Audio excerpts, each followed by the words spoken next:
Parole રજા લઈ ફરાર થઈ ગયેલા આરોપીની સચિન પોલીસે આખરે ધરપકડ કરી લીધી છે. સુરતની સચિન પોલીસ પેટ્રોલિંગમાં હતી ત્યારે ઓપરેશન કરાવવા અંતર્ગત 9 વર્ષથી ખૂનના ગુનામાં આજીવન કેદની સજા પામેલો અને લાજપોર જેલમાંથી પેરોલ રજા મેળવી ફરાર થયેલા આરોપી સુરેન્દ્ર કલ્લુ પ્રસાદને હરિયાણાના હરગુર ગામ ખાતેથી અહિકો અજય અને અપોકો પ્રકાશની બાતમીના આધારે ઝડપી પાડ્યો હતો. સુરત શહેરના માન્ય પોલીસ કમિશનર શ્રી અનુપમસિંહ ગેહલોત સાહેબ અને અન્ય સિનિયર ઓફિસરના સૂચના અને માર્ગદર્શન મુજબ ઓપરેશન કારાવાસ અંતર્ગત એટલે કે જે પેરોલ અને ફરલો રજા ઉપરથી જે જમ્પ થયેલા હોય એ આરોપીઓને પકડી પાડવા માટે સઘન ઝુંબેશ સ્થાનિક પોલીસ સ્ટેશન દ્વારા અને અલગ અલગ બ્રાન્ચો દ્વારા હાથ ધરવામાં આવેલી હતી. તે અનુસંધાને સચિન પોલીસ સ્ટેશનમાં ટોટલ 3 આરોપી હતા કે જેઓ પેરોલના ફરલો રજા ઉપરથી જમ્પ થયેલા હતા અને હાજર થયેલા ન હતા. એમને પકડવા માટે એક અલગ અલગ ટીમો બનાવવામાં આવેલી હતી અને એમાં પરિણામલક્ષી પ્રયત્નો કરવા બાબતે કામગીરી ચાલુ હતી.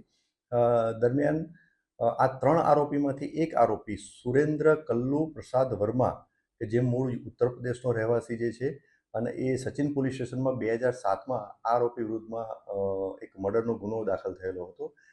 આરોપીએ એની પત્નીનું મર્ડર કરેલું હતું, જે અનુસંધાને જે તે વખતે એને એરેસ્ટ કરી અને નામદાર કોર્ટમાં રજૂ કરવામાં આવેલા હતા. નામદાર કોર્ટ દ્વારા ટ્રાયલના અંતે આ આરોપીને આજીવન કેદની સજા કરવામાં આવેલી હતી અને ત્યારથી એ જ્યુડિશિયલ કસ્ટડી હેઠળ કસ્ટડીમાં લાજપોર જેલ ખાતે હતો. 2016માં આરોપીએ પેરોલ રજા મૂકેલી હતી અને દિન 28ની એની પેરોલ રજા મંજૂર થઈ હતી. એને રજા ઉપર મુક્ત કરવામાં આવેલો હતો. ત્યારથી આ આરોપીઓ ફરીથી હાજર થયેલો ન હતો. એટલે કે 2016થી આ આરોપી હાજર ન થતાં 2016માં સચિન પોલીસ સ્ટેશનમાં ધ પ્રિઝન એક્ટની વિવિધ કલમો હેઠળ એના વિરુદ્ધમાં ગુનો દાખલ કરવામાં આવેલો હતો. ત્યારથી આ આરોપી ફરાર હતો. આ આરોપીને પકડી પાડવા માટે સચિન પોલીસ સ્ટેશનના ડી સ્ટાફના 2 કર્મચારીની ટીમ બનાવી અને એમને જરૂરી સાધન સામગ્રી અને જરૂરી માહિતી આપવામાં આવેલી હતી. તે અનુસંધાને આ ટીમ એના જે મૂળ વતન એટલે યુપી કરવી ખાતે ગયેલા હતા અને એના સગા સંબંધીઓ મિત્ર વર્તુળની પૂછપરછ કરેલી હતી. ત્યારબાદ અમુક ચોક્કસ બાતમી મળેલી હતી. એ બાતમી આધારે એ જે જગ્યાએ ભાડેથી રહેતો હતો તે જગ્યાએ જઈ અને તપાસ કરવામાં આવી.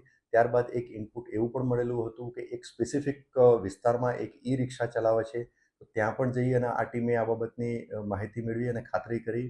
ત્યારબાદ એના પછી એક બીજું ઇનપુટ એવું મળ્યું કે આ આરોપીએ એક સેકન્ડ મેરેજ કરેલા છે અને એની પત્ની સાથે હરિયાણા ગુરુગ્રામમાં રહે છે અને દિલ્હી ખાતે નોકરી કરે છે.